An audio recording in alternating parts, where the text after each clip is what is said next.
제14호 태풍 찬투가 당초 경로보다 남하하며 빠져나가 지역에는 별다른 피해가 발생하지 않았습니다. 피해를 걱정했던 지역민들은 안도의 한숨을 내쉬었습니다. 추석 연휴를 앞두고 본격적인 귀성이 시작됐습니다. 고향을 찾는 즐거움과 함께 코로나 확산 우려 때문인지 귀성객들은 대부분 조심스러운 분위기입니다.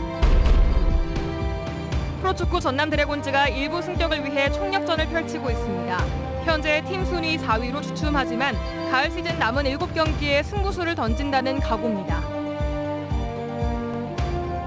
여러분 안녕하십니까? 금요일 밤 여수 MBC 뉴스데스크입니다. 제14호 태풍 찬투가 오늘 낮 1시쯤 여수에서 170km 떨어진 해상을 지나갔습니다. 당초 경로에 비해 남하한 덕분에 남해안에는 피해가 크지 않았는데요. 추석을 앞두고 긴장했던 상인들과 당국은 한시름 놓았습니다. 조희원 기자입니다. 올해 한반도에 영향을 미친 세 번째 태풍 찬투의 경로는 당초 제주도와 남해 앞바다 사이를 지나는 것이었습니다. 하지만 예상과 달리 이틀이나 중국 상하이 앞바다에서 맴돌며 세력이 약해졌고 경로 역시 대폭 수정돼 남해 앞바다가 아닌 서귀포 남쪽 30km 부근 해상, 남해 먼바다를 지나가는 경로로 변경됐습니다. 기상청은 한반도 상공의 공기가 태풍의 경로에 큰 영향을 준 것으로 보고 있습니다. 중국 상해 부근까지 북상하는 과정에서 우리나라 부근의 상층에 차고 건조한 공기를 만나면서 기역자가 뒤집어진 형태로 극적으로 꺾여서 동진하면서 우리나라 제주 남쪽과 대한해협을 거쳐서 일본 쪽을 향하는 경로를 취하게 되었습니다. 또 세력이 비교적 약한 왼쪽 반경에 들어 우려했던 물폭탄 피해는 없었습니다. 태풍으로 인해 추석 대목을 놓칠까 우려했던 시장 상인들도 한시름 놓았습니다. 처음에는 이제 태풍이 온다니까 걱정을 많이 했는데 의외로 이렇게 잠잠하게 지나가서 진짜 다행이죠. 많이 오시는 편인데 의외로 빨리 끝나서 정말 다행이죠. 하지만 아직 바람은 완전히 잦아들지 않은 상태입니다. 관내 항포구와 해상을 수색하며 뜬 눈으로 밤을 새운 해경은 오늘 밤까지는 비상 대응 체제를 유지할 계획입니다. 어제 10시부터 태풍주의보가 발효됨에 따라 경찰관 2분의 1이 추가 배치하여 운영하고 있습니다. 완전히 지나갈 때까지 계속 주시하면서 사고 발생 시 신속 대응하겠습니다. 지난 14일부터 결항됐던 관내 16개 항로의 여객선 운항은 내일부터 재개될 것으로 보입니다. 매년 한반도에 영향을 미치는 태풍은 1개에서 4개 정도. 기상청은 이번 태풍이 올해 마지막 태풍이 될 가능성이 높지만 추가 태풍이 발생할 가능성도 있다고 내다봤습니다. MBC 뉴스 조희원입니다. 본격적인 추석 명절을 앞두고 도심 곳곳엔 고향을 찾은 귀성객들로 북적였습니다. 오랜만에 고향을 찾은 반가움과 함께 시민들의 머릿속에는 코로나19 확산 방지와 방역수칙 준수가 있었습니다. 우종훈 기자가 취재했습니다. 추석 명절 설렘을 담은 고속열차가 플랫폼에 들어섭니다. 양손 가득 선물을 든 시민들의 얼굴엔 가족과 즐거운 시간을 보낼 즐거움이 가득합니다. 회사 일이나 집안일이나 뭐 이런 것도 다 잊어버리고 걱정 없이 그냥 부모님 만나뵐 생각에 그래도 가벼운 걸음으로 내려온 것 같아요. 코로나19 4차 대유행이 이어지는 상황이어서 고향 방문을 고민했지만 짧게는 6개월, 길게는 1년 동안 가족을 보지 못한 채 생활했던 시민들은 명절에라도 찾아뵙고자 어렵게 고향을 찾았습니다. 평소에 이런 큰 날 아니면 가기가 힘드니까 부모님 본 지가 더 오래돼서 더 기분 좋게 가는 것 같아요. 광주의 또 다른 관문인 고속버스 터미널 한켠에는 추석맞이 선물이 가득 쌓여 있습니다. 수레차 가득 실려 배송되는 택배 박스들에는 코로나로 고향을 찾지 못한 아쉬움이 담겨 있습니다. 코로나 검사도 주기적으로 받고 있고 그래서 너무 걱정은 안 하고 왔지만 그래도 방역수칙 잘 지키면서 가족들이랑 시간 잘 보내고 가겠습니다.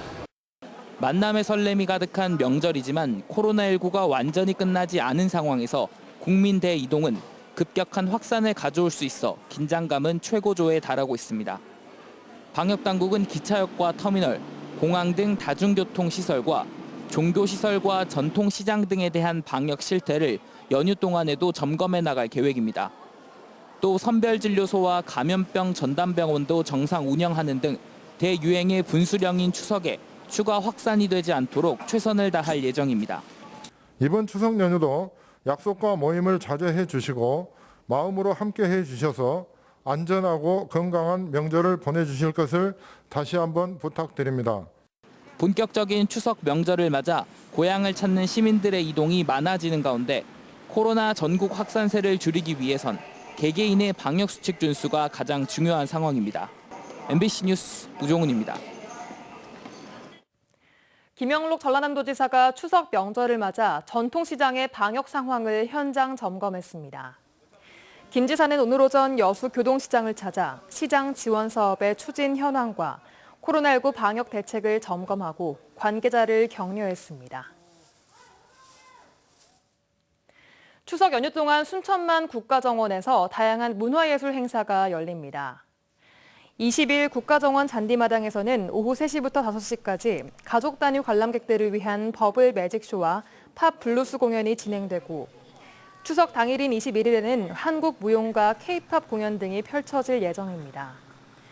또 국가정원 내 한방체험센터에서는 오는 22일까지 전통 놀이 체험과 한방차 무료 나눔 행사가 예정돼 있습니다. 전남 드래곤즈가 올 시즌 중반까지만 해도 1위를 차지하며 매서운 기세를 보였지만 최근 팀 순위 4위까지 밀리며 부진한 모습입니다. 드래곤즈가 이번 가을 시즌에 이기는 축구로 일부 승격의 각오를 다지고 있습니다. 김주희 기자가 보도합니다. K리그2의 전남 드래곤즈. 전남은 시즌 초반 탄탄한 수비력에 발로텔리 등 용병 공격수까지 팀에 잘 녹아들면서 강한 상승세를 보였습니다. 지난 6월에는 팀 순위 1위를 기록하면서 일부 리그 진출에 대한 기대감도 높였습니다. 하지만 현재 전남 드래곤즈는 11승 11무 7패, 승점 44점, 리그 4위로 밀린 상태입니다. 지난 8월 선수들의 피로 누적에 따른 체력적 부담과 부상 등이 원인이 돼 5무 1패의 부진한 성적을 거둔 것이 팀 순위 하락의 원인이 됐습니다. 현재 전남의 남은 경기는 모두 7경기. 전남은 가을 시즌 플레이오프 마지노선인 최소 4위까지는 가능하도록 승점을 챙기겠다는 각오입니다.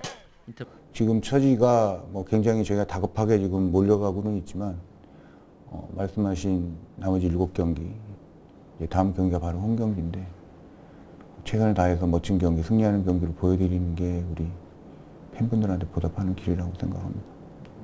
전남은 4위로 플레이오프에 진출해도 일부 승격을 확정짓기까지는 험난한 여정이 남았습니다. 일단 2부 리그 플레이오프에서 3위 팀을 우선 꺾어야 하고 다시 2위 팀을 이긴 뒤 1부 리그 11위 팀과 겨루어 최종 승리해야 합니다. 시즌 전부터 저희가 준비하고 계획했던 건 승격이고요. 그것도 아직까지는 변함이 없고 이제 7경기에 있어서 저희가 어떻게 하냐에 따라 저희가 염원하고 준비하고 했던 게 결과로 나올 것 같은데 저부터 해가지고 일단 경기장에서 부끄럽지 않게 열심히 뛰도록 하겠습니다. 지난 2018년 1부 리그 최하위로 2부 리그 강등이라는 불명예를 겪었던 전남 드래곤즈. 전남이 플레이오프를 거쳐 1부 리그 진출의 목표를 이룰 수 있을지 가을 축구 전남 드래곤즈의 최대 관전 포인트가 되고 있습니다. MBC 뉴스 김주희입니다. 포스코가 미래차 강판 수요에 대응하고 글로벌 시장 선점을 위해 기가스틸 100만 톤 생산 체제를 구축했습니다. 포스코는 친환경차 시장 확대, 차체 경량화 요구 등 자동차 산업의 트렌드 변화에 대응하기 위해 지난 2017년부터 5천억여 원을 투자해 광양제철소 부지 안에 초고강도 경량 강판, 기가스틸의 제조 설비 신증설 사업을 추진해 100만 톤 생산 체제를 구축했다고 밝혔습니다. 포스코의 기가스틸은 기존 알루미늄 소재 대비 3배 이상 높은 강도에 성형성과 경제성까지 겸비해 국내 주요 자동차사의 신차 모델에 꾸준히 적용되고 있어 향후 친환경차 소재 전문 공급사로서 글로벌 경쟁력을 갖추는 핵심이 될 것으로 전망됩니다. 어제 오전 11시 반쯤 여수산단 GS칼텍스에서 볼탱크 샌딩 작업을 하던 60대 노동자가 쓰러져 숨진 사고와 관련해 노조가 진상규명과 재발 방지 대책을 촉구하고 나섰습니다. 민주노총 여수시 지부는 오늘 보도자료에서 해당 노동자가 보인 호흡곤란과 구토 등은 작업 공장 내 잔존하는 유해물질로 인한 증상으로 의심된다고 주장했습니다. 또 기업 측이 노조의 현장 접근을 막고 현장 사진 촬영마저 막았다며 관계기관의 철저한 조사와 관리 감독을 촉구했습니다. GS칼텍스 측은 이에 대해 작업 10일 전부터 탱크를 개방해놨기 때문에 유해물질이 잔존했을 가능성이 없고 다른 작업자 3명은 이상 증세를 보이지 않았다고 반박했습니다. 그러면서 사망 노동자의 부검 결과에 따라 정확한 원인 규명에 나서겠다고 밝혔습니다. 오늘 새벽 4시 반쯤 여수시 국동항 수변공원에서 52살 A씨가 물에 빠져 해경에 구조됐습니다. A씨는 저체온 증세를 보였지만 건강엔 이상이 없는 것으로 알려졌습니다. 해경은 A씨가 만취한 상태로 발을 헛디뎌 해상으로 추락한 것으로 보인다며 야간 시간대 항포구 주변은 사고 위험이 높아 각별히 주의해야 한다고 당부했습니다. 한국은행 광주전남본부는 코로나19 피해를 입은 자영업자와 중소기업을 대상으로 한 한시적 금융기간을 6개월 연장한다고 밝혔습니다. 지원 대상은 상대적으로 피해 규모가 큰 서비스업 자영업자와 중소기업을 중심으로 집중 지원이 이루어질 전망입니다.